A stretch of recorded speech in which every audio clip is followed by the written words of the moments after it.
स्वागत आप सब लोगों का। दोस्तों, 2 दिन ज्यादा व्यस्त रहा और इसी व्यस्तता के चलते अपनी लाइव क्लासेस नहीं हो पाई। आज सिद्धों से परिष्कृत कड़ी नाथवाद को लेकर हम बात करेंगे। पिछली क्लास में हमने बात की थी सिद्ध साहित्य को लेकर।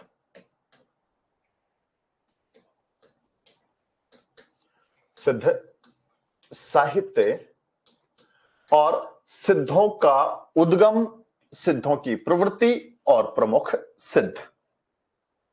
इन सिद्धों में हमने बात की थी एक लुईपा की, जिसके बारे में यह कहा था कि लुईपा सिद्धों में सर्वाधिक प्रसिद्ध सिद्ध थे, सर्वाधिक दार्शनिक और रहस्यात्मकता लेने वाले थे, जिन्होंने उड़ीसा के राज परिवार को अपना शिष्य बना लिया था। और एक जिक्र हुआ था चर्या विनिश्चय, और इस चर्या विनिश्चय में लुईपा को सहज धर्म का प्रथम आचार्य कहा था। लुईपा को सहज धर्म का प्रथम आचार्य कहा था, प्रथम आचार्य कहा। दोस्तों, असल में ये चर्या विनिश्चय क्या है, आप लोगों के जहन में आया होगा। तो इसे जब ज्यादा शोधा तो पता चला चर्या विनिश्चय एक पार्ट है। महोपाध्याय हरप्रसाद शास्त्री, जिनकी रचना बोधगान ओ दूहा, बौद्ध गान ओ दूहा, ये तो बड़ा चर्चित नाम हो गया है, कई दिनों से आपकी जुबान पे चल रहा है, आपके सामने आ रहा है। और संपादक कौन है? हरप्रसाद शास्त्री। संपादक हरप्रसाद शास्त्री, जिसे आचार्य रामचंद्र शुक्ल ने यह कहा है कि ये बंग अक्षरों की है। दोस्तों, बोधगान ओ दूहा इसका पार्ट है एक चर्या विनिश्चय, जिसमें कई लोग ये कहते हैं कि ये चर्या नहीं है, चर्या विनिश्चय है, जिसका अर्थ होता है 24 सिद्धों की चर्या। बोधगान ओ दूहा, ये गान जो है ना, ये चर्या पद है, और दूहा ये उपदेशात्मक है। तो इस बोधगान ओ दूहा में से जो चर्या विनिश्चय है, ये क्या है? ये 24 सिद्धों के चर्या पद है। चर्या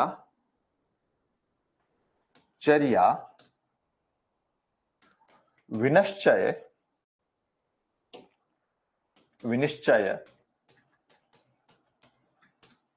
बोधगान ओ दूहा का भाग है। बोध गान ओ दूहा का एक भाग है। बोधगान ओ दूहा का एक भाग है, जिसमें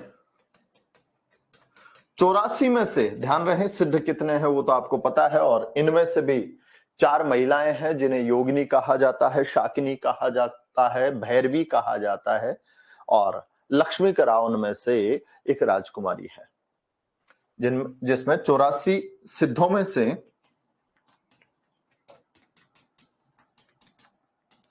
24 सिद्धों की चर्या मिलते हैं।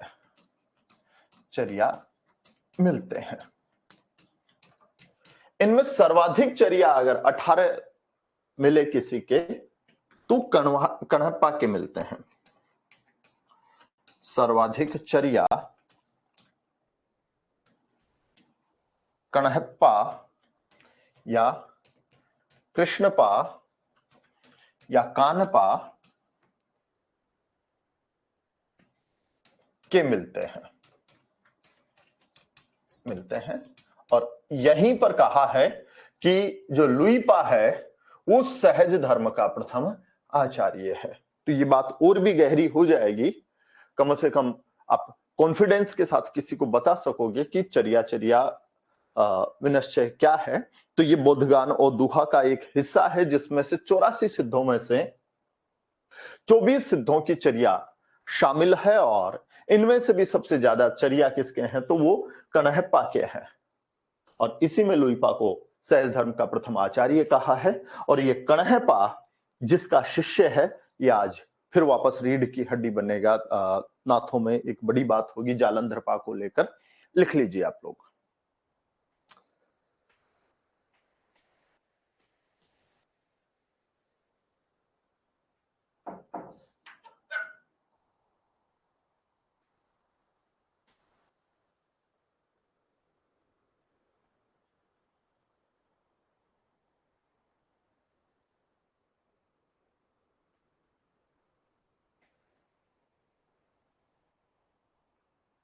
लिख लिया? ओके। अब आज का बिंदु दोस्तों, नाथ और समय 10वीं से 13वीं सदी। समय 10वीं से 13वीं सदी। तो बात की थी हमने कि जब क्रम से जमाने की बात आए तो सिद्ध, फिर जैन आएंगे और फिर जो है नाथ आएंगे। अब 8वीं से 13वीं सदी जो है वो सिद्ध है। तो 8 से 1000 यानी कि 10वीं सदी तक तो सिद्धों का बोलबाला है, मगर 10वीं सदी से फिर नाथ एक अलग ही धारा सिद्धों में से निकल जाएगी। प्रधान केंद्र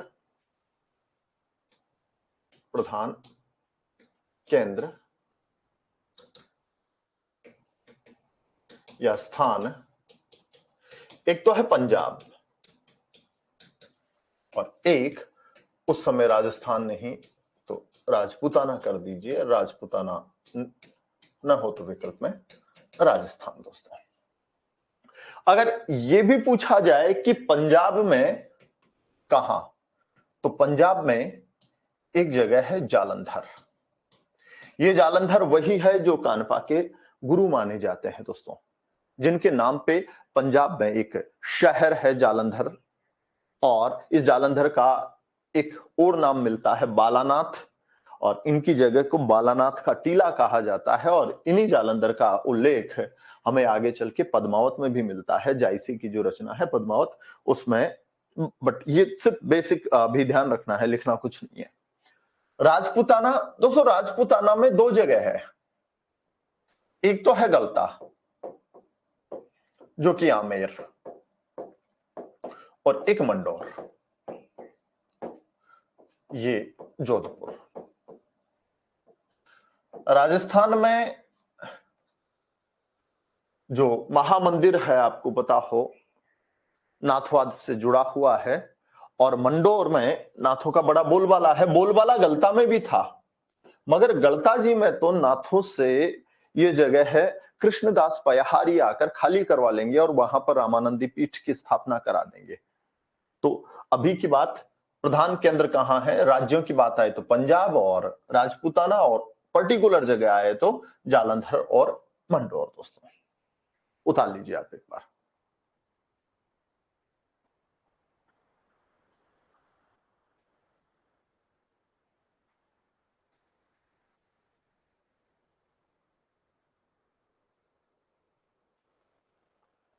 दोस्तों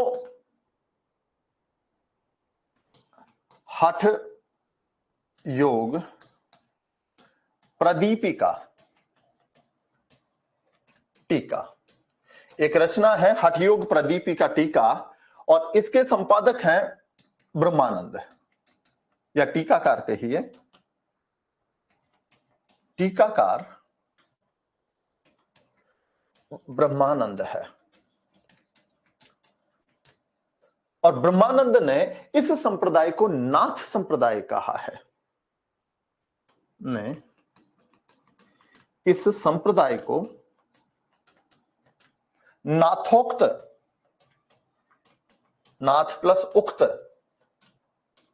नाथ प्लस उक्त, और नाथों द्वारा कहा जाने के कारण नाथ संप्रदाय कहा है।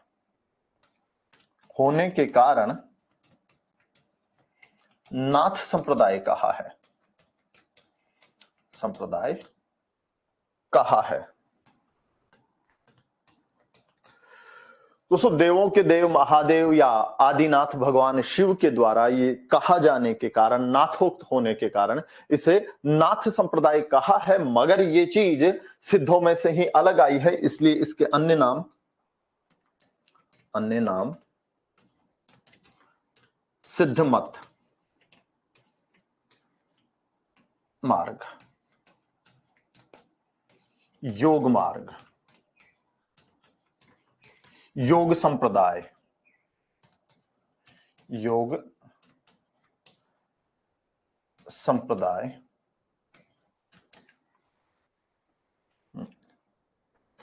अवधूत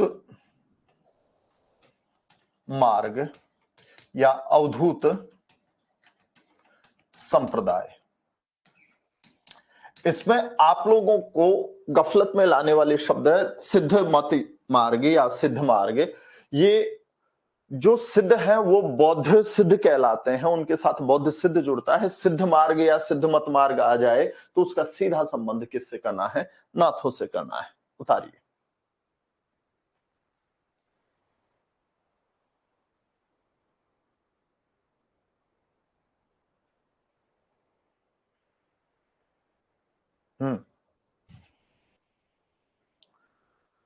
अगर सिद्ध मत मार्ग आता है तो आपको सिद्धों की ओर नहीं जाना है, आपको ध्यान रखना है कि सिद्ध मत मार्ग से आशय जो है नाथों से है।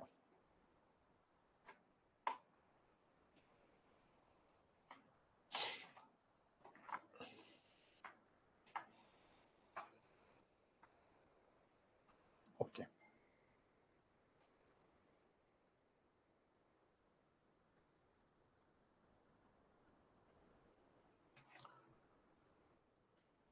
नाथ शब्द का अर्थ,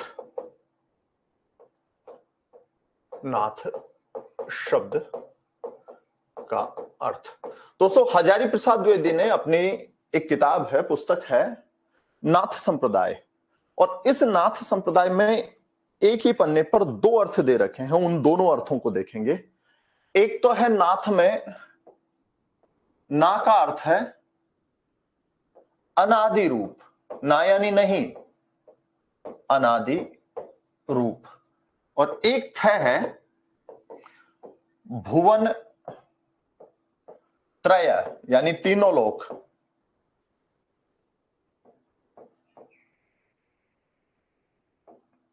स्थापन। तो नाथ का अर्थ है वो ईश्वर जो तीनों लोक को स्थापित करता है। ईश्वर का वो रूप जिससे तीन लोक बने हैं उसे नाथ कहते हैं। वह अनादि धर्म जो भुवन त्रय की स्थापना करता है, करता है। एक तो है ये अर्थ कि नाथ का अर्थ बताओ। नाथ में ना का अर्थ है नहीं, जिसका कोई आदि रूप है ही नहीं, जो अनादि रूप है। और थ यानी थरपना जिसे कहते हैं ना। आप देखो, कभी लोकल शब्दों के साथ जाओ, जब नवरात्र आते हैं तो स्थापना को हम थरपना कहते हैं, और थरपना में थ है। ये थ क्या है? ये थ है स्थापन, और स्थापना किसकी? भुवन त्रय की। तो ऐसा जो अनादि धर्म है जो तीनों लोकों की क्या करता है? भुवन त्रय की स्थापना करता है, वो क्या है? नाथ है। दूसरा है ना का अर्थ ब्रह्म जो मोक्ष देने में दक्ष है। ना का अर्थ क्या है? ब्रह्म जो मोक्ष देने में दक्ष है। और थ का अर्थ है असत्य का स्थगन। असत्य को जो रोकता है, स्थगन करता है। एक जगह पे है स्थापित करना तीनों लोगों को, और एक जगह है मिथ्या को, भ्रम को, झूठ को, माया का जो स्थगन करता है और जो मोक्ष देता है। अब कुल मिलाकर नाथ शब्द का अर्थ है मुक्ति का दाता, ऐसा ब्रह्म जो मोक्ष देता है। नाथ शब्द का अर्थ मुक्ति का दाता।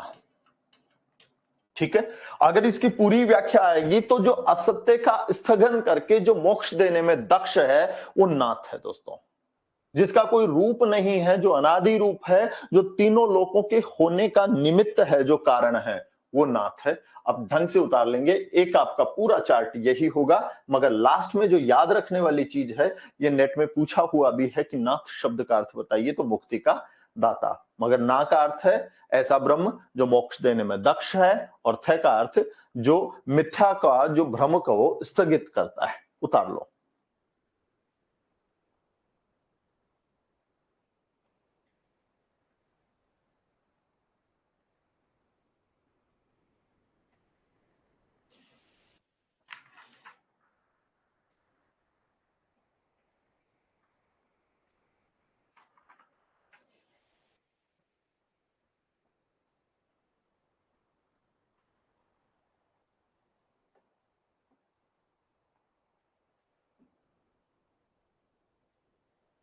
उतार लिया? ओके मित्रों, देखो दोस्तों, अभी बेसिक बात कर रहे हैं सिर्फ नाथ। समय 10वीं से 13वीं सदी, प्रधान केंद्र पंजाब और राजपूताना है। पंजाब और राजपूताना में जालंधर और मंडोर, जोधपुर। और ये नाथ शब्द जो है ये कहां से आया है, तो इसके बारे में एक रचना है हठ योग प्रदीपिका, उसकी टीका, उसके टीकाकार कौन है? ब्रह्मानंद। और वो कहते हैं कि ये संप्रदाय नाथोक्त है, नाथ के द्वारा कहा गया है, आदिनाथ शिव के द्वारा कहा गया है, इसलिए इसका नाम नाथ है। मगर नाथ के साथ साथ इसका सिद्ध मत मार्ग, सिद्ध मार्ग, योग मार्ग, योग संप्रदाय, अवधूत मार्ग, अवधूत मत संप्रदाय। अब ये बात बड़ी चर्चित हो गई है कि नाथों को अवधूत मत सन्यासी हजारी प्रसाद द्विवेदी जी ने कहा है, मगर हजारी प्रसाद द्विवेदी जी इन तथ्यों में से निकाल कर ला रहे हैं। आलोचकों की बात आती है, कौन कहता है? शुक्ल जी, हजारी प्रसाद द्विवेदी, डॉक्टर रामकुमार वर्मा, बच्चन सिंह। तो फिर नाथों को अवधूत मत सन्यासी हजारी प्रसाद द्विवेदी ने ही कहा है। आओ दोस्तों, नाथ कौन है, क्या है, ये जान लेते हैं। फिर है शब्द का अर्थ। तो शब्द को तोड़ेंगे नय और थ, जिसमें नय का अर्थ, थ का अर्थ, नय का अर्थ, थ का अर्थ दो जगह अलग अलग है। एक ना यानी जिसका कोई आदि रूप नहीं है, और जो तय करता है यानी स्थापित करता है तीनों लोकों का, तो वह अनादि धर्म है जो भुवन त्रय की स्थापना का निमित्त है, कारण है। और एक ना यानी वो ब्रह्म जो मोक्ष देने में दक्ष है, और थ यानी जो असत्य या अज्ञान का, असत्य या अज्ञान का स्थगन करता है, उसे क्या कहते हैं? उसे नाथ कहते हैं दोस्तों। नाथ शब्द का शाब्दिक अर्थ है मुक्ति का दाता। ओके, आ रहा है समझ में? सही, ओके दोस्तों, वापस चलिए, फ्लैशबैक, पूरी पिछली क्लास को वापस जोड़ूंगा मैं। यह है बौद्ध धर्म, लिखना मत कुछ भी, सिर्फ सुनते रहिए। और बौद्ध धर्म बट गया दो भागों में, हीनयान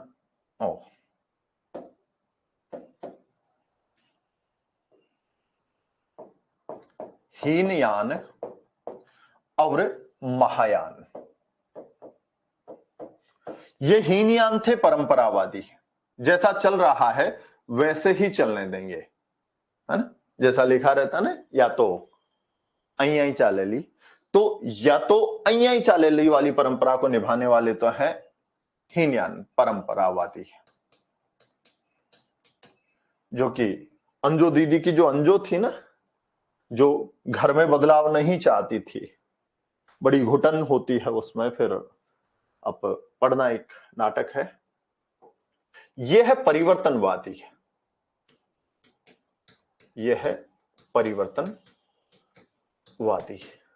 दोस्तों, ये परिवर्तनवादी महायानी आ जाते हैं लेह लद्दाख, लेह और लद्दाख। और लेह लद्दाख का क्षेत्र कौन सा है? ये पहाड़ी क्षेत्र है, उत्तर पूर्वी क्षेत्र, उत्तर पूर्वी क्षेत्र। और यहां पर बड़ा बोलबाला है दोस्तों, टोने टोटके का, टोने टोटके का। और टोने टोटके के माध्यम से भूत प्रेत चुड़ैल या फिर ऊपरी माया जो भी है उन्हें दूर किया जाता है, ऐसी आस्था यहां के लोगों में है। और बौद्ध धर्म इन सब चीजों के खिलाफ है। जो ईश्वर की कल्पना नहीं करता वो भूत की भी कल्पना नहीं करता है। मगर इन लोगों को यहां की जनता का दिल जीतना है, इसलिए जो महायानी यहां लेह लद्दाख आ गए, उन्होंने वज्र अपनाया दोस्तों। वज्र अपनाने वाले अपने आप को कृच्छ्र साधक कहते हैं। क्या कहते हैं? कृच्छ्र साधक। और कृच्छ्र का अर्थ होता है कठोर। इस कृच्छ्र शब्द को यदि आपने असाध्य वीणा पढ़ी है तो उस असाध्य वीणा के जो निर्माता है वज्र कीर्ति, उसके बारे में राजा कहते हैं, राजा बोले पर मेरा अब भी है विश्वास, कृच्छ्र तप वज्र कीर्ति का व्यर्थ नहीं जाएगा। और वो बौद्ध धर्म से प्रभावित एक रचना थी, आपको पता होगा, तत्ता दर्शन पर। तो इन लोगों ने कृच्छ्र अपनाया है और उसका भी जो परिवेश है वो उत्तराखंड में है दोस्तों। और कृच्छ्र के तहत ये वज्र में वज्रयानी हुए, और साथ में ये दो चीज रखते हैं, ये भी ध्यान देंगे, वज्र और कमल। ये वज्र जो है ना लिंग का प्रतीक है और कमल योनि का प्रतीक है। दोस्तों ये प्राचीन परंपरा है भारतीय या कई विदेशी धर्मों में भी लिंग पूजा का प्रावधान है। ये आगे चल के बदलेगा, इसलिए आज इसे लिखा रहा हूं। इन वज्रयानियों में से सहज यानी निकले हैं, जिन्होंने जीवन को सहज जीने पर बल दिया, जिसके आचार्य भी अब हम जान चुके हैं कि लुई पा उसके प्रथम आचार्य हैं, चर्या चर्या विनश्चय, जो कि महोपाध्याय हरप्रसाद शास्त्री की बौद्ध गान और दोहा का एक पार्ट है। इन लोगों ने किस किस पर बल दिया? एक तो तृष्णाओं के दमन की अपेक्षा भोग पर बल। तृष्णाओं के दमन की अपेक्षा भोग। एक रिजु को छोड़कर वामवादी हो गए, वामवादी हो गए, और जीवन के दुख मूल को छोड़कर सुख मूलक हो गए। और इन सब चीजों की पूर्ति के लिए इन्होंने एक चीज अपना ली जिसका नाम है पंच मकार। और मैं से शुरू होने वाली चीजें मांस, मदिरा, मुद्रा, मत्स्य और मैथुन, ये पांच चीजें अपना ली जिसे पंचमकार कहते हैं दोस्तों। अब धीरे धीरे इनमें से कुछ लोग ऐसे हुए जो ये कहते हैं कि ये पंचमकार नहीं है, ये तो चरित्र पर एक बट्टा है, दूर करो इन चीजों को। और इस पंचमकार की अपेक्षा जिन लोगों ने चारित्रिक शुद्धता पर बल दिया, चारित्रिक शुद्धता पर बल दिया, भोगवाद को जीवन से दूर कर दिया, साधना के केंद्र से नारी को अलग कर दिया, तो उन लोगों ने जो ये पंचमकार अपनाकर सिद्ध हुए थे, उन्होंने पूछा, अरे भाई अपने बीच में से तू क्या कर रहा है? तू कहता मैं चरित्र सुधार रहा हूं। तो कहता कि इसका मतलब तू सिद्ध नहीं है, तो अलग हो जा हम में से। और इस चारित्रिक शुद्धता का झंडा लेकर जो अलग हुए वो है दोस्तों नाथ। 200 बरस इन लोगों को जितनी गदल मचानी है, शुक्ल जी तो ये भी कहेंगे कि धर्म में जब रहस्यवाद आता है ये दशा होती है। जो उस रहस्यात्मकता के आड़ पर जो भोग करना चाहते हैं, बड़े दुखी मन से, खिन्न मन हो से यहां पर भी कहेंगे। और जब राम भक्ति धारा में कुछ रहस्यवादी लोग ऐसे आ जाएंगे जो अपने आप को राम की पत्नी मानकर सीता को सोतन मानते हैं, तब भी शुक्ल जी यही कहते हैं कि भैया ये दशा तब होती है जब रहस्यवाद आता है। उस रहस्य के नाम पर आप कुछ भी खिलवाड़ कर सकते हो, इसलिए शुक्ल जी उस रहस्यात्मकता को थोड़ा सा दूर रखते हैं। जी हां दोस्तों, वापस बौद्ध धर्म, महायानी, वज्रयानी, सहजयानी और पंचमकार की साधना अपनाकर सिद्ध, और सिद्धों में से पंचमकार को त्याग कर जिसने चारित्रिक शुद्धता पर बल दिया, वो कौन है? नाथ है, जो आज का अपना बिंदु है। दोस्तों मित्रों, इस चारित्रिक शुद्धता में भी पंचमकार के त्याग को तो कह दिया है लोगों ने, मगर पंचमकार के त्याग में भी इन्होंने जो सबसे ज्यादा जो विरोध किया है वो मुद्रा, यानी कि नारी सहवास का वो विशेष परिस्थिति जिसमें मोक्ष के लिए उसे साथ रख लिया जाता था, चाहे वो ब्राह्मण होकर शबर जाति की स्त्री को अपने साथ रखकर शबरपा हुआ हो, शर बनाने वाली जाति की स्त्री को साथ रखकर जो है शरहपा हुआ हो। तो इस चीज का और इस चीज का, इन दो चीजों का निषेध किया है। ये भले ही फिर भी मिल जाएगी आपको। देखो, एक तत्व ब्राह्मण तत्व होता है और एक नाथ, जिसे हम जोगी कहते हैं। आपके गांव के अगर मंदिर की कोई पूजा करता है, उपासना करता है, पंडित जी जिसे ब्राह्मण कहते हैं, अगर वो मदिरापान और मांस भक्षण में लिप्त पाए जाते हैं या कोई देख लेता है तो उन पे ब्लेम लगाएंगे और गांव वाले विरोध भी करेंगे। नाथवाद में ऐसा विरोध नहीं होगा। मांस भक्षी है या फिर मदपाई है, आगे चल के इनकी शाखाएं बढ़ जाएगी, नागास हो जाएंगे, कुछ तो अपने आप को आदम भक्षक कह देंगे। तो वो इसमें जो सबसे ज्यादा विरोध हुआ, ये पूछ लेना कि पंचमकार में सबसे ज्यादा विरोध हुआ, तो वो नारी का विरोध हुआ है। नारी को साधना के केंद्र से अलग कर देना है। ओके, उतार लो, उतार क्या लो, ये तो बताया था। या फिर थोड़े फुर्सत से इसे यहां से पोज करके आप लोग जो है इसे उतार लेना, इस चार्ट को। दोस्तों, पहला प्रश्न आता है कि नाथवाद के प्रवर्तक कौन है? ये रहे सिद्ध 84, और इन्हीं सिद्धों में से एक परिवार, एक कमरा, एक कक्ष जिसके 84 लोग हैं, उनमें से किसी एक को समझ में आती है कि भाई साहब गड़बड़ कर रहे हैं। इसका मतलब निकलेगा तो कोई ना कोई यहीं से। तो इन सिद्धों में एक ऐसा सिद्ध है जिसमें दोहरी परंपरा है। वो सिद्धवाद की चीजों को भी जानता है और वो नवाचार भी करता है। नवाचार के नाम पर साधना के केंद्र से स्त्री को अलग करता है, और वो है मत्स्येंद्रनाथ। मत्स्येंद्रनाथ। और इसने क्या चलाया? नाथवाद। नाथवाद की परंपराएं थोड़ी हटकर हो जाएगी, सिद्धों से अलग हो जाएगी। तो पहला सवाल है कि भाई साहब, इन दो अलग अलग कड़ियों को जोड़ने वाला कौन है? सिद्धों और नाथों के बीच की कड़ी कौन है? ऐसा व्यक्ति बताओ जिसमें सिद्धवाद का तत्व भी मिलता है और नाथवाद का तत्व भी मिलता है। तो वो कौन है? वो मत्स्येंद्रनाथ है।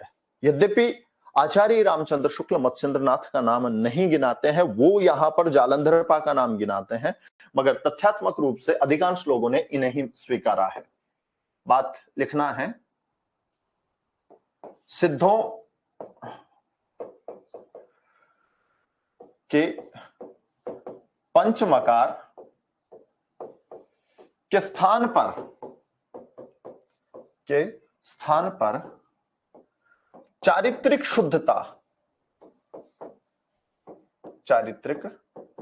शुद्धता और खासतौर पर नारी संबंधी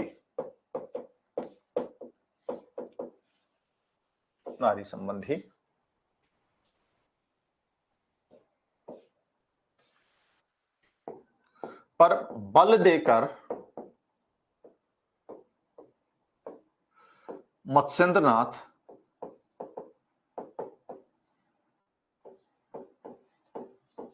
सिद्धवाद से अलग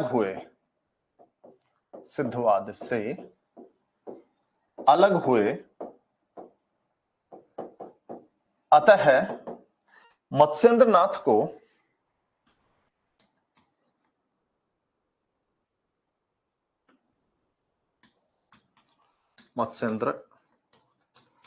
नाथ को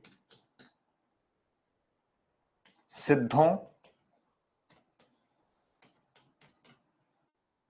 व नाथों के बीच की कड़ी माना जाता है, बीच की कड़ी माना जाता है। सिद्धों व नाथों के बीच की कड़ी कौन है? तो वो मत्स्येंद्र नाथ है। दोस्तों, एक संप्रदाय चलता है कापालिक संप्रदाय, और कापालिक संप्रदाय के बाद में दो चीजें हैं,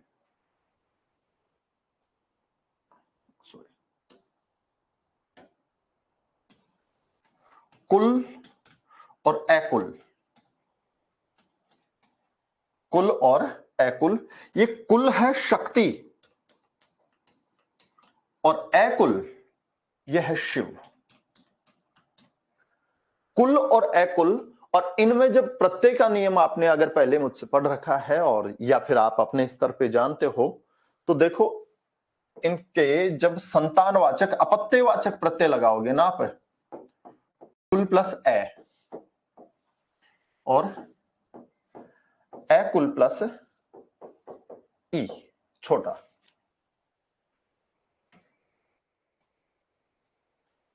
तो कुल प्लस ए क्या बनेगा? ये बनेगा कॉल,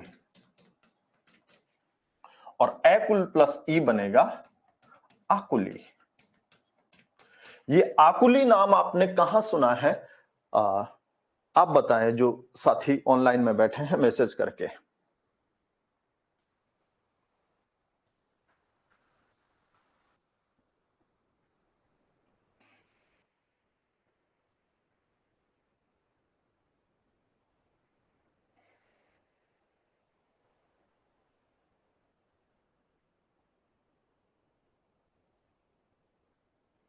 आकुली शब्द कहां सुना है आपने?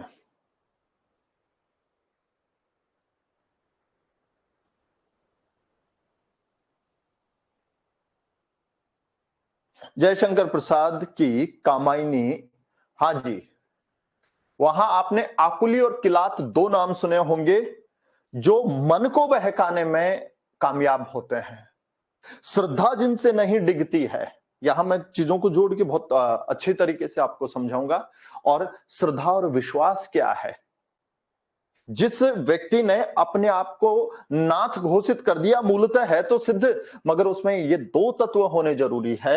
ये कुल जो है ना, यह है श्रद्धा, और ये अकुल जो है ना, यह है विश्वास। ये कौन है? विश्वास। कुल के क्या होंगे? कौल होंगे, और अकुल के कौन होंगे? आकुली होंगे। दोस्तों, एक किंवदंती है कि जब शिव अकुल जब कुल को, शक्ति को ब्याहने के लिए गए, तो शिव के गले में कई सारी रुंडमालाएं थी, मुंडमालाएं। पार्वती पूछती है कि ये गले में मालाएं किसकी है? तो शिव कहते हैं कि तुम्हारी ही पीछे के जन्मों की जो है मुंडमालाएं हैं। तो पार्वती कहती है कि क्या मैं इतनी बार पैदा होकर मर चुकी हूं? मुझे ये रहस्य बताइए। और शिव कहते हैं कि ये उपयुक्त स्थान नहीं है, कहीं घूमने चलते हैं। डोंगी, एक गोल सी नाव होती है, उसमें बैठकर वो जा रहे हैं। वहां पर एक मछली का रूप लेकर विष्णु शर्मा नामक ब्राह्मण उनकी उन बातों को सुन लेता है। जब कोई बात चलती है, दो लोग कहानी कहते हैं, एक आदमी कहता है, दूसरा सुनता है, तो यह आवश्यक तत्व माना जाता है कि सुनने वाला हुंकारा दे। पार्वती को सुनते सुनते नींद आ गई, और वो बीच में मछली बोलती जा रही थी। शिव सारी कथा सुना देते हैं, और शिव जो है, जब पार्वती जागती है तो पार्वती कहती है, भाई मुझे नींद आ गई थी, मैं पूरी नहीं सुन सकी। तो शिव ने पूछा कि फिर हुंकारा कौन दे रहा था? तो पता चलता है कि वहां वो मछली थी, उसे शाप दिया गया कि तू सारा ज्ञान भूल जाएगा।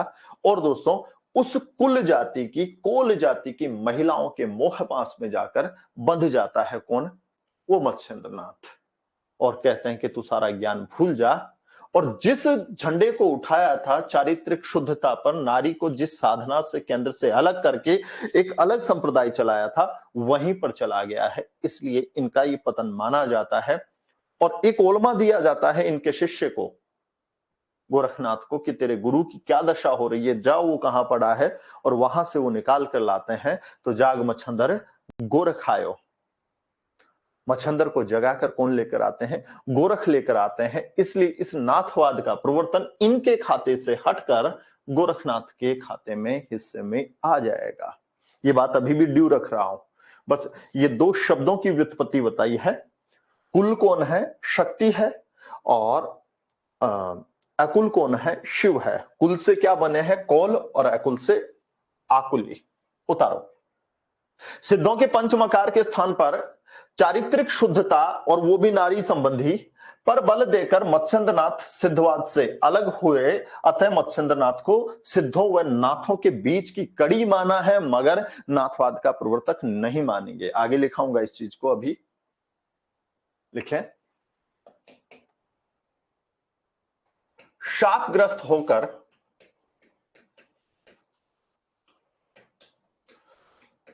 मत्स्येंद्र नाथ कोल जाति की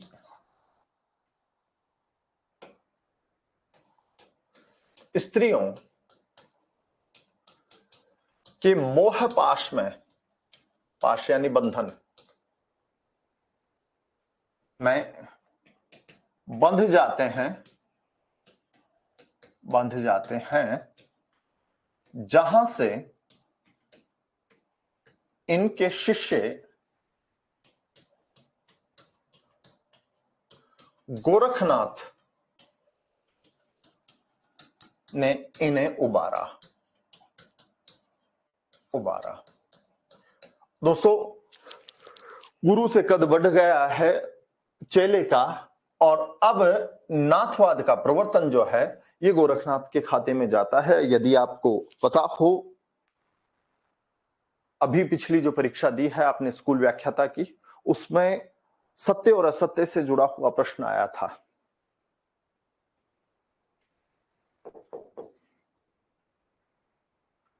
नाथ संप्रदाय में या नाथ संप्रदाय के प्रवर्तक गोरखनाथ माने जाते हैं, ठीक है। और नाथों के नाथ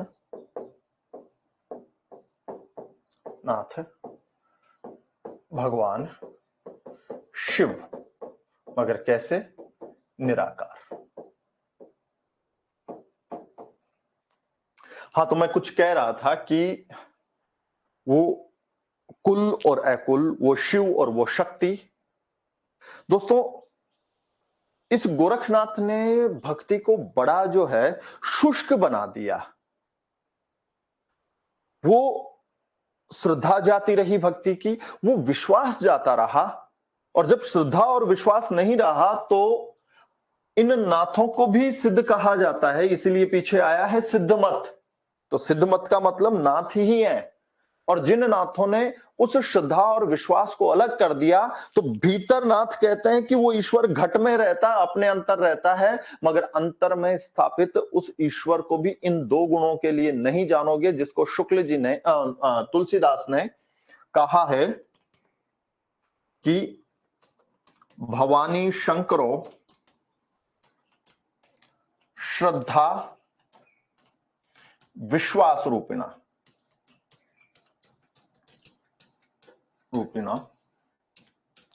याभ्याम विना न पश्यन्ति, याभ्याम विना न पश्यन्ति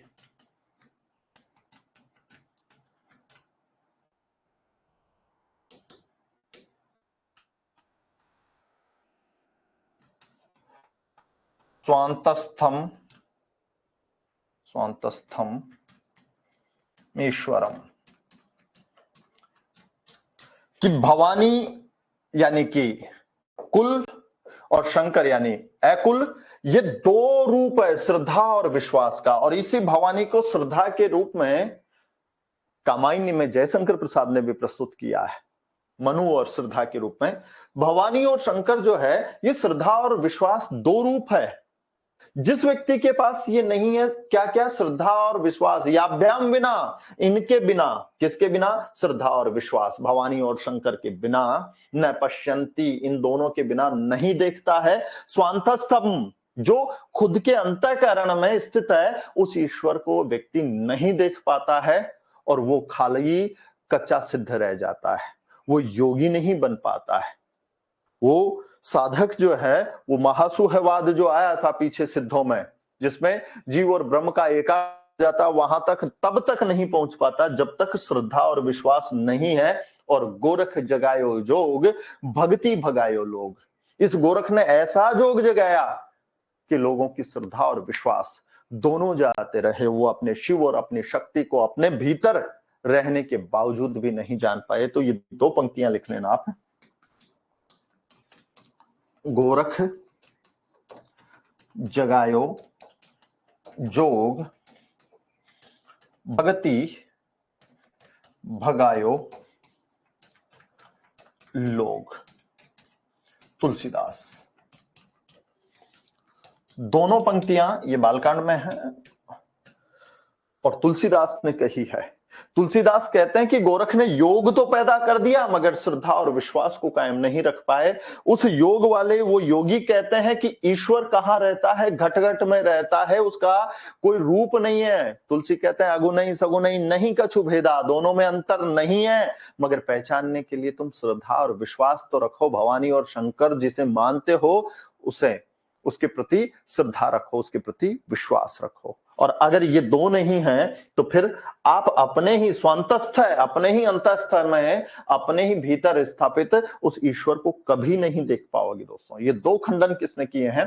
तुलसीदास ने किए हैं, नाथों के। ठीक है, जिसमें खास तौर पर ये आता है, ये अभी तक कभी पूछा नहीं है। ओके, उतारो।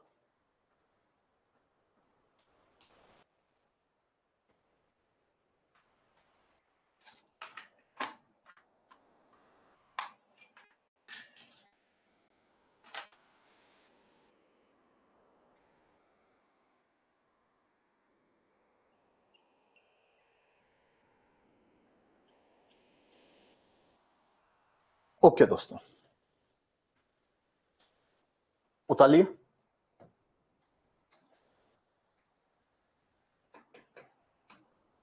आचार्य शुक्ल ने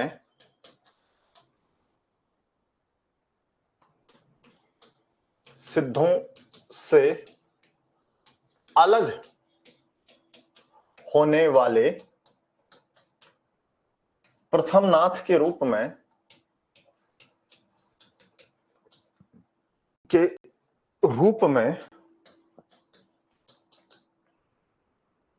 जालंधर पा,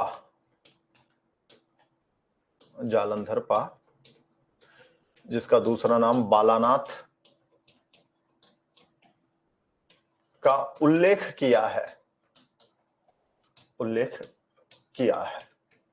दोस्तों ये जो नाथ है, इनमें से कुछ सिद्ध भी है, कुछ नाथ भी है, मगर अगर फाइनली इनकी संख्या पूछी जाए तो नाथों की संख्या 9 है।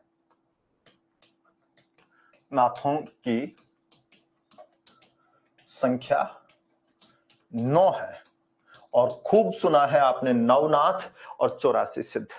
मगर ये जो नवनाथ है उनमें शुक्ल जी मत्स्येंद्र नाथ को स्थान नहीं देते हैं। सबसे महत्वपूर्ण बात है, यद्यपि सिद्धों से नाथवाद की ओर ले जाने वाला मत्स्येंद्र नाथ है, मगर मत्स्येंद्र नाथ के साथ जो गड़बड़ हुई इसलिए प्रवर्तक नहीं कह सकते हैं, मगर ये कह सकते हैं सिद्धों और नाथों के बीच की वो कड़ी है। आचार्य शुक्ल ने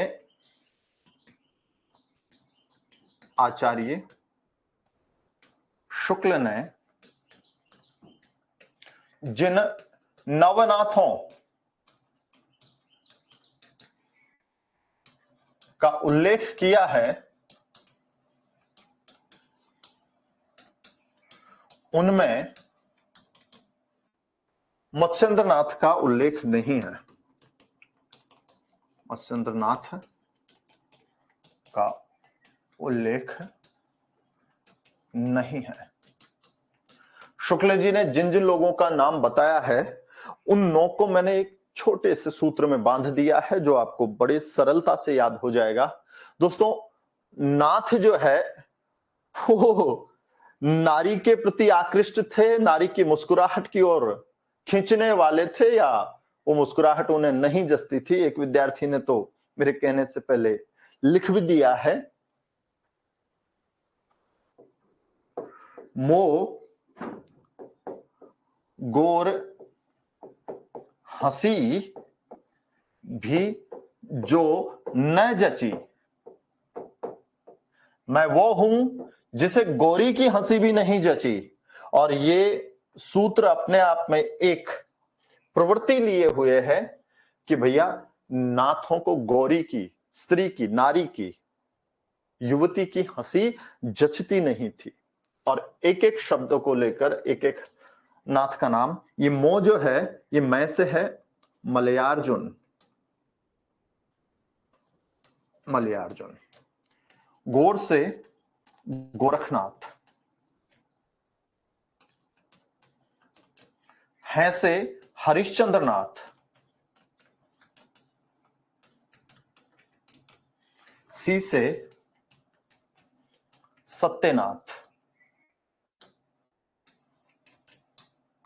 भी से भीमनाथ,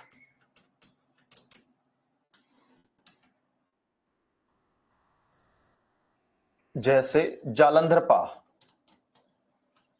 जालंधरनाथ, जिसका दूसरा नाम बालानाथ,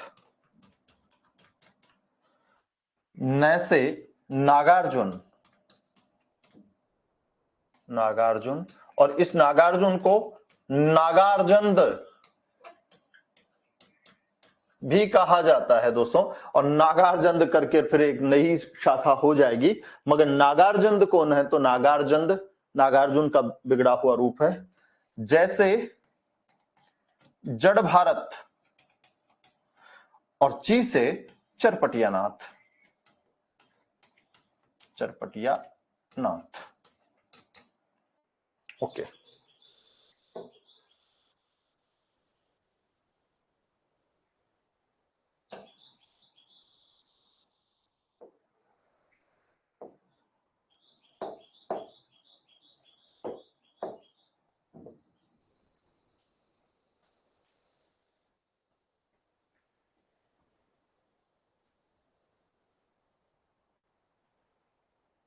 यहां से आप उतार लीजिए दोस्तों। मोगोर हंसी भी जो न जची, ये एक आपका सूत्र हो जाएगा।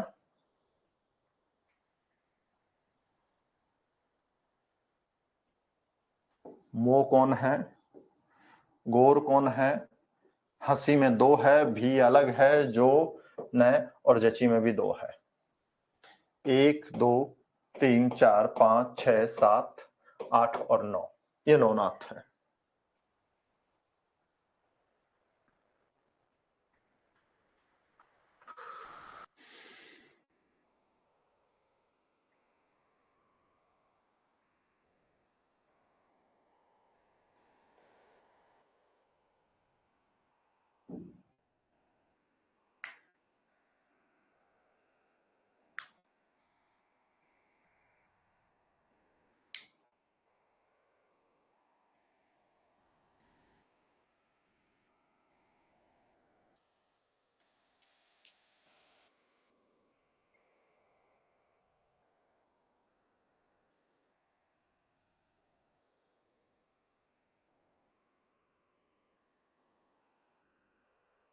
लिख लिया? ओके, आओ दोस्तों, सबसे पहले मत्स्येंद्रनाथ।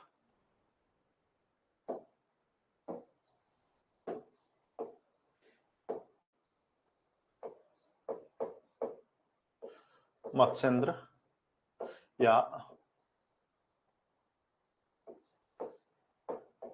मच्छंदर या मच्छपाद, ये सब इनके नाम हैं दोस्तों। इनका मूल नाम विष्णु शर्मा, विष्णु शर्मा।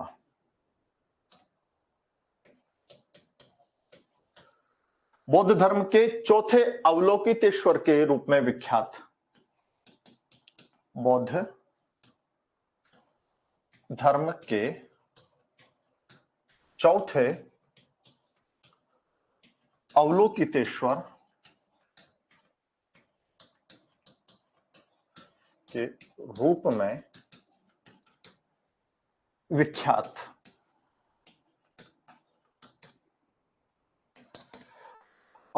नाथवाद के प्रथम आचार्य, इन्हें हजारी प्रसाद द्विवेदी ने कहा है।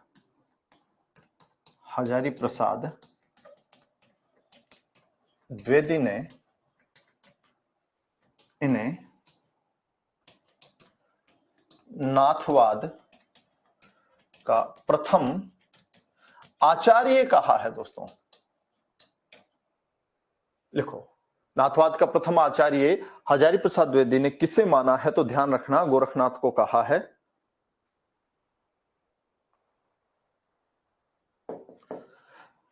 आचार्य हो गए, आचार्य होकर किस जाति की महिलाओं में फंस गए हैं? कोल जाति की महिलाओं में फंस गए हैं, इसलिए हजारी प्रसाद द्विवेदी ने कोलाचार का प्रथम सिद्ध पुरुष भी कहते हैं।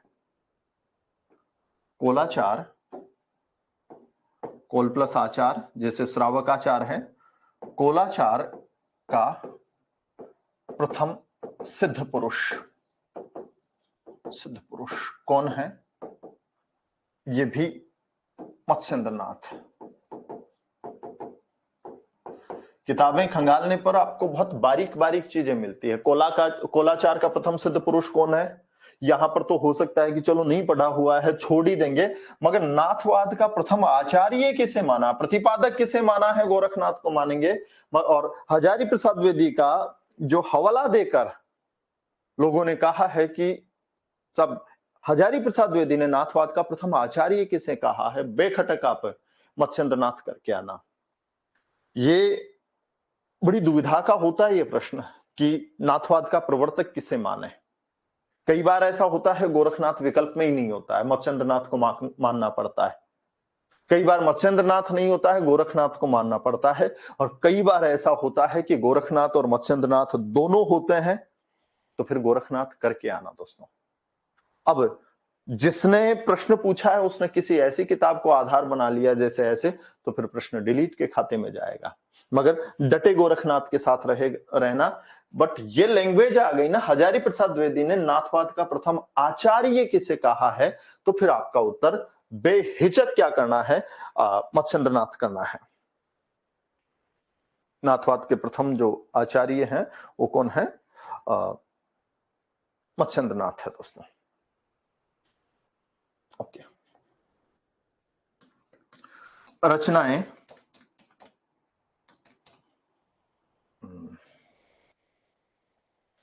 ज्ञानकारिका, ज्ञानकारिका, कौल निर्णय, कौल निर्णय, ज्ञानकारिका, कौल निर्णय। और एक रचना है जिसके दो पार्ट किए हैं दोस्तों, अपने जो सिद्ध साहित्य में जुड़े हुए थे हर्ष प्रसाद शास्त्री के अलावा प्रबोध चंद्र बागची, उन्होंने इनकी एक रचना आकुली वीर तंत्र, आकुली वीर तंत्र, और ये ए और बी दो पार्ट में है। और इनके संपादक कौन है? वो है प्रबोध चंद्र बागची, प्रबोध चंद्र बागची। मत्स्येंद्रनाथ की रचनाएं ज्ञानकारिका, कौल निर्णय और आकुली वीर तंत्र, आकुली वीर तंत्र ए और आकुली वीर तंत्र बी, ये दो पार्ट है इसके। और इनके सबके संपादक कौन है? इनके संपादक है प्रबोध चंद्र बागची।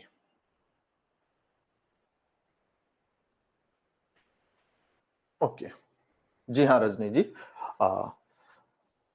हाँ एक कुलानंद भी है इनकी,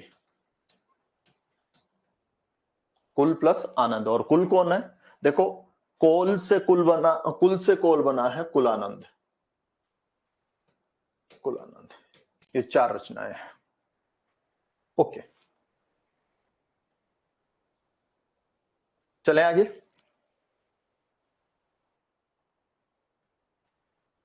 नेक्स्ट है गोरखनाथ। दोस्तों गोरखनाथ आचार्य रामचंद्र शुक्ल इनका समय पृथ्वीराज चौहान के थोड़े बाद का मानते हैं। आचार्य शुक्ल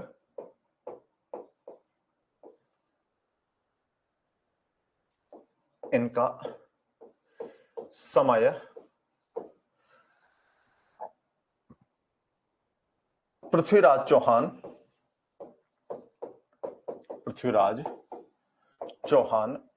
के थोड़े समय बाद का मानते हैं, थोड़े समय बाद का मानते हैं, बाद का मानते हैं।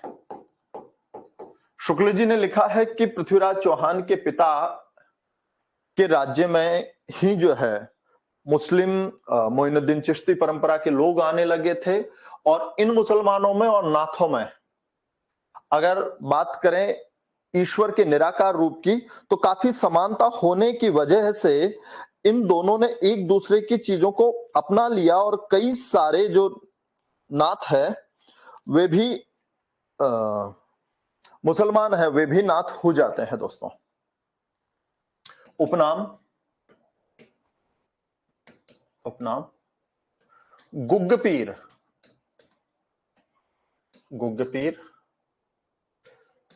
जहर या जाहर पीर।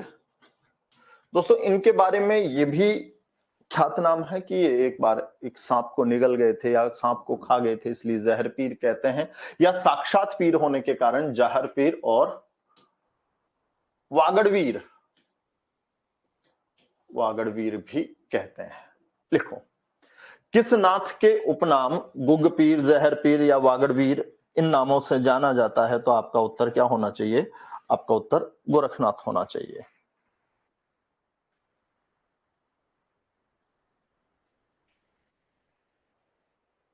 हाँ तराइन का युद्ध मान लीजिए, एक ही बात है। तराइन के युद्ध के समय इनकी मौजूदगी मानते हैं, ये भी बात लिख सकते हो आप। आचार्य शुक्ल तराइन के युद्ध के समय, तथ्य है कैसे ही प्रस्तुत कर दीजिए। तराइन के युद्ध के समय गोरखनाथ की कल्पना करते हैं। दोस्तों इन्होंने जो संप्रदाय चलाया उसे कनफटा संप्रदाय या दर्शनी संप्रदाय कहा जाता है। गोरखनाथ के संप्रदाय को कनफटा या दर्शनी संप्रदाय भी कहा जाता है, दर्शनी संप्रदाय भी कहा जाता है। आओ क्या होता है कनफटा और क्या होता है दर्शनी, ठीक है, ये समझनी है चीजें। तो वापस यहां आऊंगा लिखवाना, जिसको लिखना है अलग पेज में कैसे भी बना के अपनी समझ से लिखेगा। देखो महायानी आ गए वज्र अपनाने के लिए, और इन वज्रों ने एक नया ही काम किया है।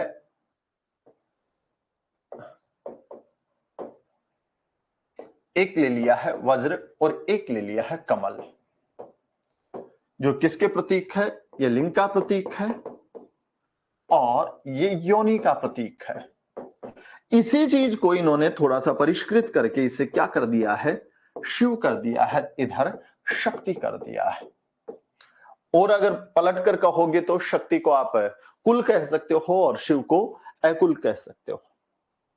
दोस्तों, जो वज्रयानी है जिनसे आगे चल के सिद्ध निकले, उन सिद्धों ने काम को स्थान दिया है। साधना के केंद्र में नारी की भोग परक विचारधारा को रखते हुए लपेट कर उसे सीधा न कह के गुह्य साधना में उन्होंने नारी को साधना के केंद्र में रख दिया है और ये उस काम विकृति को दूर करना चाहते हैं। कौन? नाथ। उन नाथों ने एक निराकार शिव की कल्पना की। 5 पिंड होते हैं जिसमें से शिव के जरिए फिर पूरी सृष्टि का संचार होता है। आपने एक कहानी सुनी होगी कि शिव के सतीदाह के बाद में एक राक्षस को मारने के लिए शिव के पुत्र की जरूरत पड़ती है, इसलिए शिव का दूसरा विवाह होना जरूरी है और शिव के पास काम को भेजा जाता है, कामदेव को भेजा जाता है, इस काम को जोड़ो सिद्धों से। सिद्ध जिनकी मान्यता है कामवादी विचारधारा की, और नाथ जो इस काम को साधना के केंद्र से नारी को बिल्कुल अलग कर देते हैं। दोस्तों, कहते हैं शिव ने अपनी साधनाओं से उस कामदेव को भस्म कर दिया, उस कामदेव को जला दिया। ये जला देना नाथवाद की एक परिकल्पना है। कान में, शरीर में भांति भांति की नाड़ी जो नाड़ी शोधन का कार्य किया वो नाथों ने किया, और यहां से काम को नियंत्रण करने वाली एक नाड़ी होती है और इन्होंने उसे पूरा फाड़ दिया दोस्तों। और क्या बन गए? कनफटे जोगी बन गए। और इस कनफटे जोगी ने यहां पर एक कुंडल धारण कर लिया। उस कुंडल को क्या कहते हैं? दर्शनी कहते हैं। कुंडल को क्या कहते हैं? दर्शनी कहते हैं। एक तो मुद्रा पहनी और एक कुंडल पहना, इसमें भी अंतर है दोस्तों। जो कन्हपा है उसके अनुयायी यहां लोड़ जो होती है कान की, मेरे तो है, आप देख लेना, इसमें तो कुंडल पहनते थे। उस कुंडल को तो दर्शनी कहते थे। जो बिल्कुल सेंटर में से कान फड़वाते थे उसे मुद्रा कहते हैं दोस्तों। और यहां से उस काम का बिल्कुल नाश कर दिया है इन लोगों ने। तो गोरखनाथ के संप्रदाय को कनफटा जोगी भी कहते हैं और दर्शनी भी कहते हैं। कुंडल का दूसरा नाम पवित्री भी पड़ेगा। और इस संप्रदाय के लोग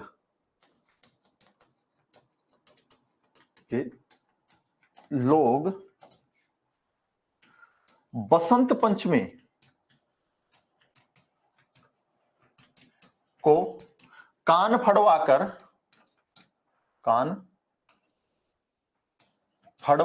या चिरवाकर मुद्रा या कुंडल धारण करते हैं। मुद्रा या कुंडल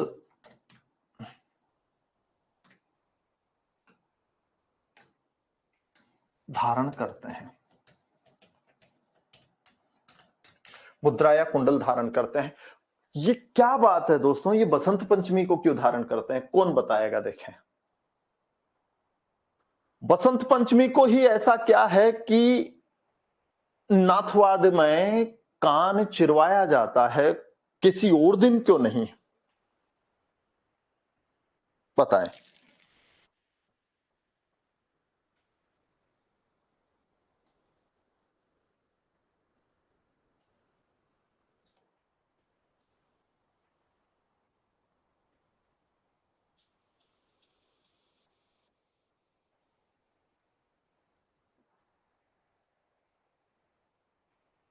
बसंत पंचमी को ही क्यों धारण किया जाता है?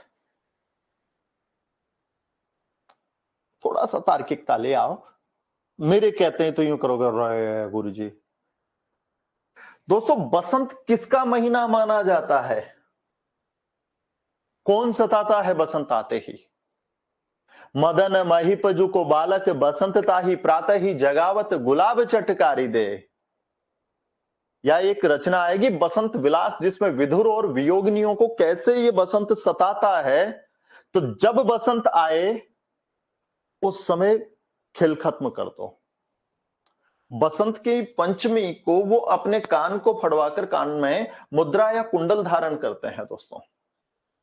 शाबाश, जी हाँ, कामदेव का महीना है ना, तो फिर ये कामदेव का ही तो, उस काम को ही तो नियंत्रित करना है। ये मुद्रा धारण करते हैं, इस मुद्रा का भी अर्थ पूछ ले। मुद्रा में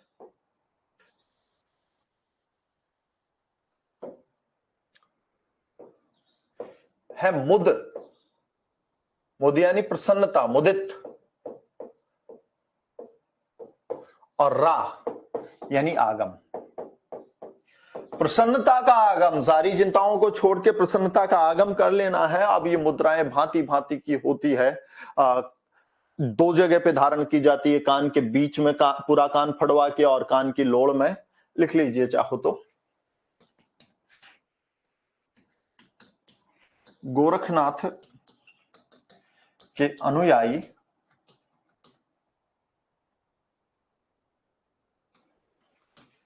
कान को बीच में से फड़वा कर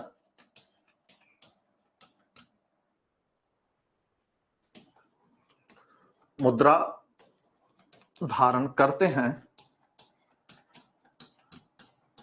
जबकि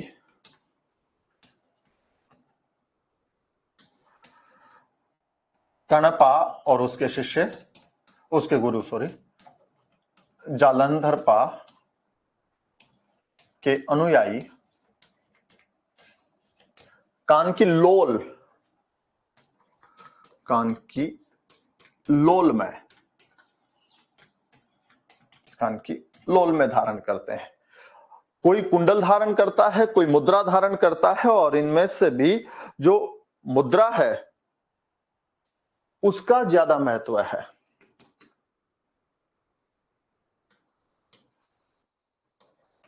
कुंडल, इसे पवित्री कहते हैं,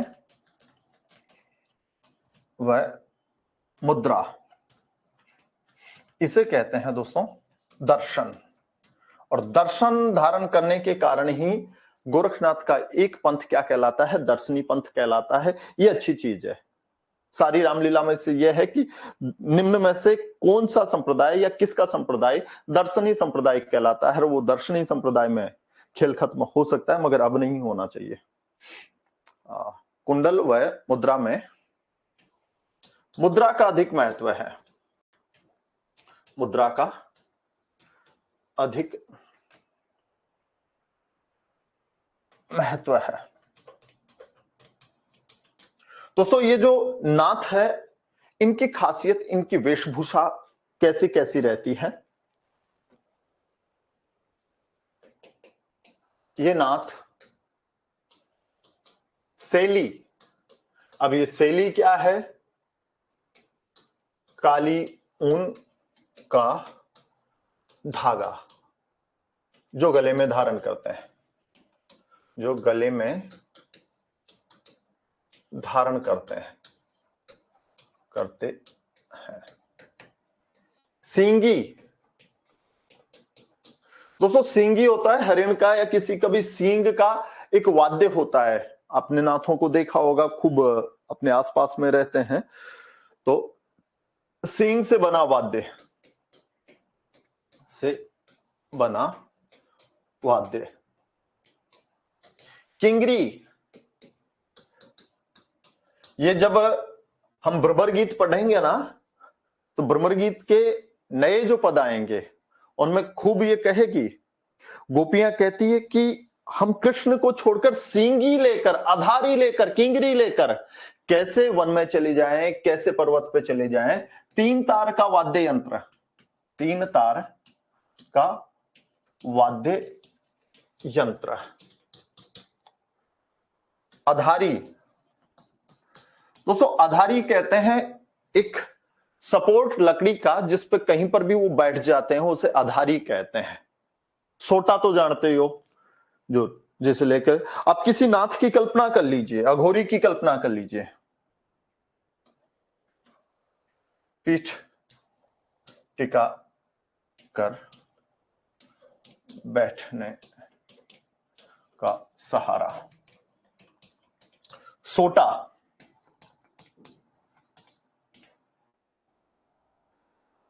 लकुटी, लकड़ी। एक होती है दोस्तों धंधारी। आओ तुम्हें आज एक और नई चीज सिखाता हूं, धंधारी। जो लोग गाने सुनने के शौकीन हैं, जो नुसरत फतेह अली खान को सुनते हैं, और तुम एक गोरख धंधा हो, खूब सुना है ये, तू क्या यार ये गोरख धंधे में पड़ा रहता है, तुम्हें लगता है ये धंधा वो वाला धंधा है, काम काज वाला। ये धंधारी एक गोल चक्र होता था, धातुओं का, सांकड़ों का बना हुआ, और एक धागे के कोड़ी जानते हो ना, जो यहां डोरडों में पहनते हैं, वो कोड़ी बांध करके उसमें से बाहर निकालनी होती है। तो चारों तरफ उसमें गोलाई होती है, वो आटे भेड़े होते हैं और भूल भुलैया सी होती है, इधर से डाल के बाहर निकालनी है। तो इस कोड़ी को सट से वही व्यक्ति निकाल पाता जो योगी है, जो साधक है, जो योग जानता है। और आपके और मेरे जैसे कि वो कोड़ी उस धंधारी में फंस जाती है। तो ये दुनिया क्या है? ये दुनिया गोरख की वो धंधारी है, जहां से हम जैसे लोग इस सामाजिकता में, जीवन में, मोह में, माया में, इनमें उलझे रहते हैं। इसलिए कहते हैं ये तुम एक गोरख धंधा हो। और वो धंधा क्या है? धंधारी है। धातुओं की बनी एक गोल गेंद, जिसमें से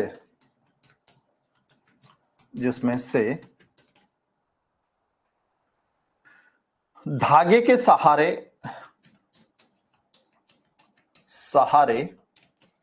कोड़ी को बाहर निकालना होता था। कोड़ी को बाहर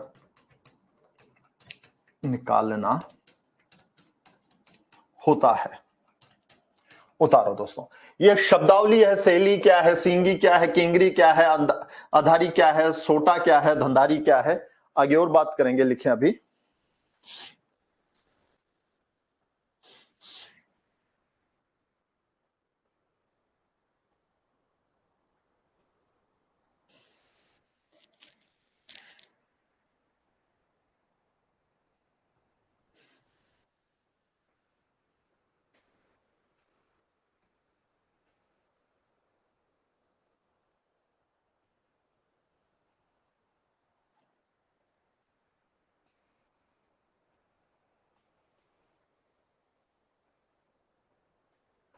सैली, सींगी, किंगरी, अधारी, सोटा और धंधारी। और ये धंधारी शब्द बिगड़कर री हट गया और क्या बच गया?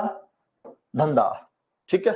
अगर धंधा कार्य को कहते हैं ना, तो भी इससे बिगड़ा हो, क्योंकि हम सब किस में लगे हुए हैं? सब अपने अपने धंधे में लगे हुए हैं। धंधा वो फंदा है जिसमें से कोई निकल नहीं पा रहा है, कोई विरलो हो सो निकले। हाँ दोस्तों, जैसे कि मेरे लाइव विद्यार्थी संख्या जितनी भी है, मगर उनका ये तस्कीन रहती है उन्हें कि हमें सीधा जो भी है वो सारी चीजें मिल जाती है, वो अपना समय निकाल के पढ़ पाएंगे। दर्शनी, धंधारी, ओके। मित्रों, गोरखनाथ ने नाथवाद को लेकर एक अलग अलग पंथ चलाए। कहते हैं कि ये 12 पंथी चलाया। 13 पंथी जैनियों से संबंधित है, 10 पंथी जो है वो शंकराचार्य से संबंधित है। गोरखनाथ ने शंकराचार्य के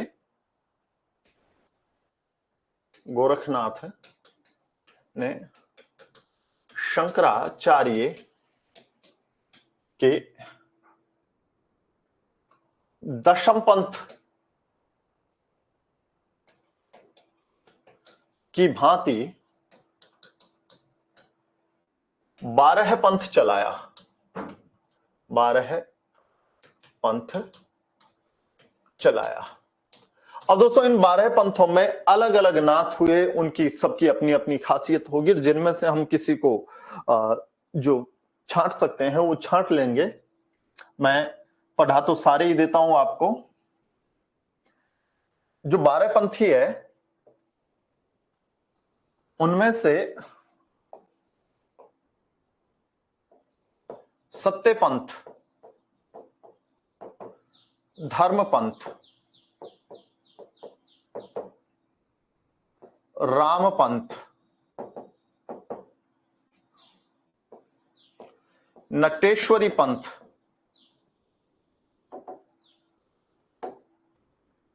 नटेश्वरी पंथ,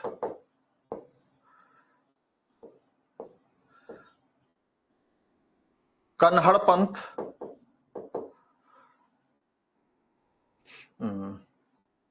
कपिलानी पंथ, बैराग पंथ,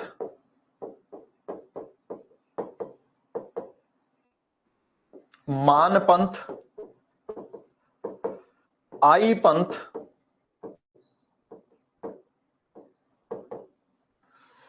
पागल पंथ, पागलपंथी जिसे आप बोलते हो, धज पंथ और गंगा पंथ, गंगा पंथ। ये वो 12 पंथ है। सत्य पंथ, धर्म पंथ, राम पंथ, नटेश्वरी पंथ, कन्हड़ पंथ, कपिलानी पंथ, बैराग पंथ, मान पंथ, आई पंथ, पागल पंथ, धज पंथ और गंगानाथी पंथ।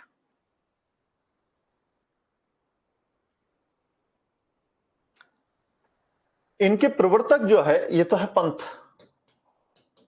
और इनके अलग अलग प्रवर्तक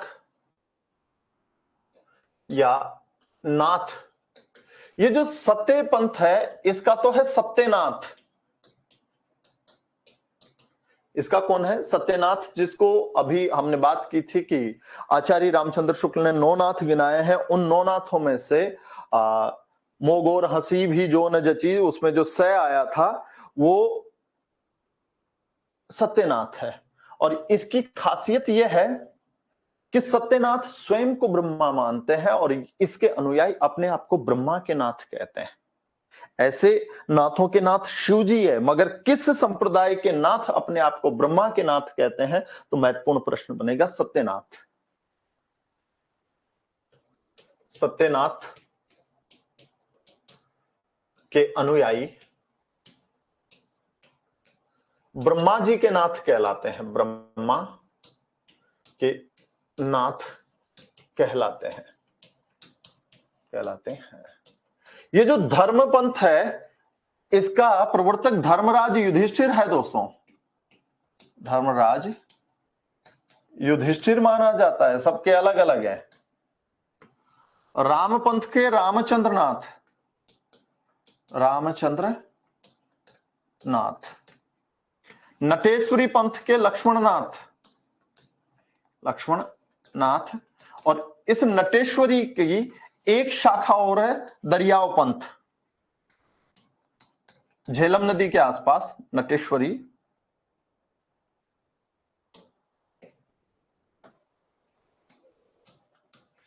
वह दरियाव पंथ, दरिया पंथ। ये 2 इसके हैं। कन्नड़ पंथ इसके गणेश हैं, गणेशनाथ। कपिलानी के कपिल मुनि हैं। बैराग पंथ, इस बैराग पंथ के भर्तरी है दोस्तों।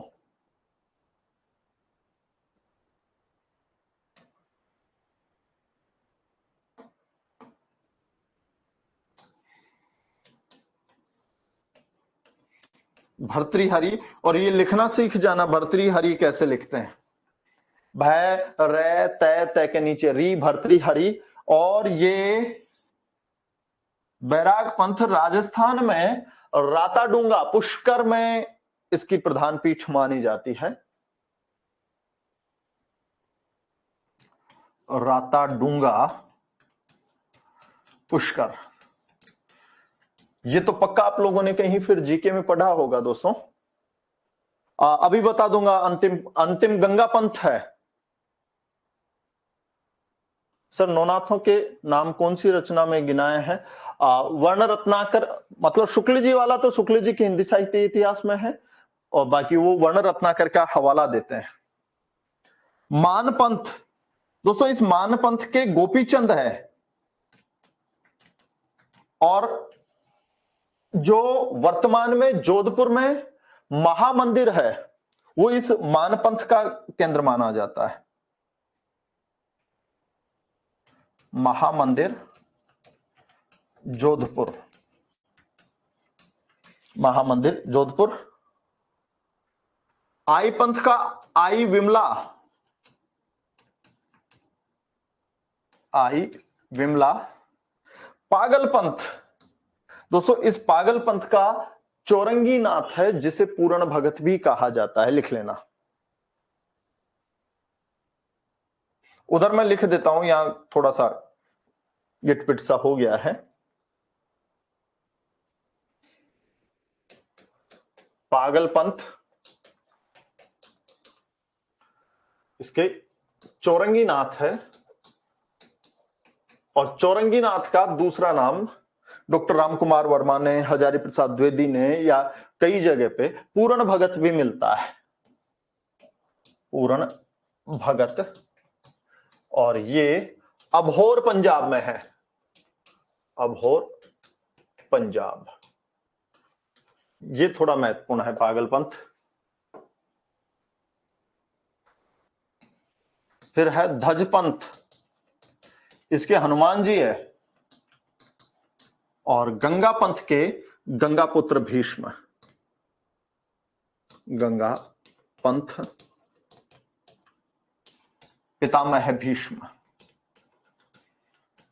भीष्म। ऐसे करके ये 11 हैं। ओके,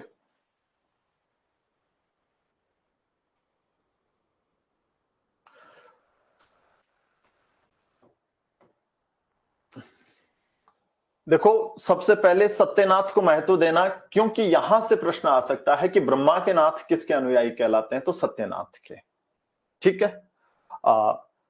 दूसरा है बैराग पंथ भरतरी, जो राताडूंगा पुष्कर, हो सकता है हिंदी में नहीं आए और जीके में आ जाए। फिर वापस जो मान पंथ है उसके गोपीचंद है, और गोपीचंद की भी कहानियां यहां चलती है। और ये महामंदिर जो जोधपुर में है वो गोपीचंद के जो है उस पंथ का माना जाता है। फिर उसके बाद में एक आई माता है विमला, इनमें से सब में नाथ जो है पुरुष हैं, एक आई विमला देवी जो है वो स्त्री है। तो ये भी पूछा जा सकता है निम्न में से किस वाद का की प्रवर्तक जो है एक महिला नाथ मानी जाती है, तो वो आई मां को कहते हैं। तो इतना सा याद रख लेना, आई नाथ है? या आई पंथ। इसके बाद पागल पंथ, कितनी बार बोला पागलपंथी मत कर, पागलपंथी मत कर। तो पागल पंथ जो है ये चौरंगी नाथ का है, चौरंगी नाथ का ही दूसरा नाम पूर्ण भगत की जो कहानियां सुनते हो वो मिलता है दोस्तों। और ये अबोहर पंजाब में है। धज पंथ हनुमान जी का है, और गंगा पंथ है गंगा पुत्र भीष्म, से याद रख लेना। ठीक है। क्लास अभी, पिक्चर अभी बाकी है, उसके लिए हम कल मिलते हैं दोस्तों। ठीक है। एक बार आप लोग, सर ऊपर से दिख नहीं रहा है, ठीक है, ऊपर वाला मैं दोबारा नीचे लिख देता हूं भाई, मगर क्रम आप वो कर लेना।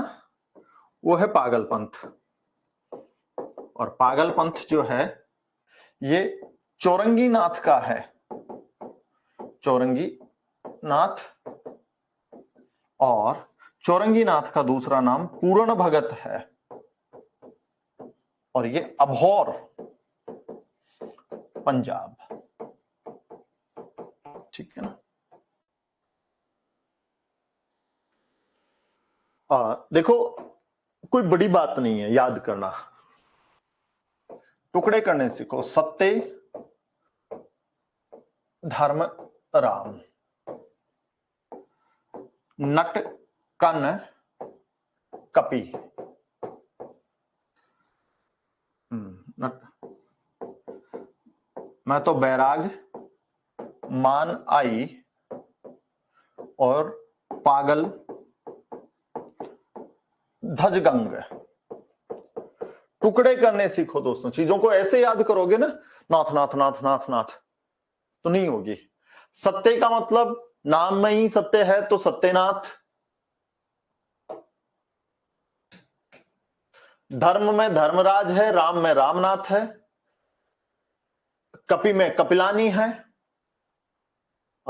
आई में आयनाथ है, और गंग में गंगा है। इसका मतलब 1 2 3 4 5 और 6 के तो हमें प्रवर्तक देखने ही नहीं है। सत्य में सत्यनाथ, धर्म में धर्मराज, राम में रामचंद्र, कपि में कपिलानी यानी कपिल, आई में आई विमला और गंग में गंगापुत्र भीष्म। बचे हैं नट। राम के तुरंत बाद राम का छोटा भाई लक्ष्मण है, ये गणेश जी हैं। बैराग पंथ और मान पंथ, इन दो को फर्स्ट और सेकंड तवज्जो देना और थर्ड यहां देना। इन बारे में से तुम ये 3 तो याद रखना ही रखना, और चौथे नंबर पे एक ये भी, क्योंकि ये ब्रह्मा वाला अलग से कर देता है। बैराग पंथ भर्तरी का है, ये गोपीचंद का है। पागल पंथ पूर्ण भगत या चौरंगी नाथ का है, और ध्वज पंथ बालाजी का, हनुमान जी के नाम से कर लेना। कर लोगे याद? ठीक है, बोलिए हूं हाँ कुछ तो। ठीक है, और 2 दिन मैं काफी व्यस्त रहा था, तो क्लास को मैं मैनेज नहीं कर पा रहा था कि मैं आऊं भागा दौड़ी करूं। ठीक है, कल फिर नाथवाद से अगर बीच में नाथवाद कंप्लीट भी हो जाता है तो जैनिज्म कल कंटिन्यू कर लेंगे। ओके मित्रों, थैंक यू।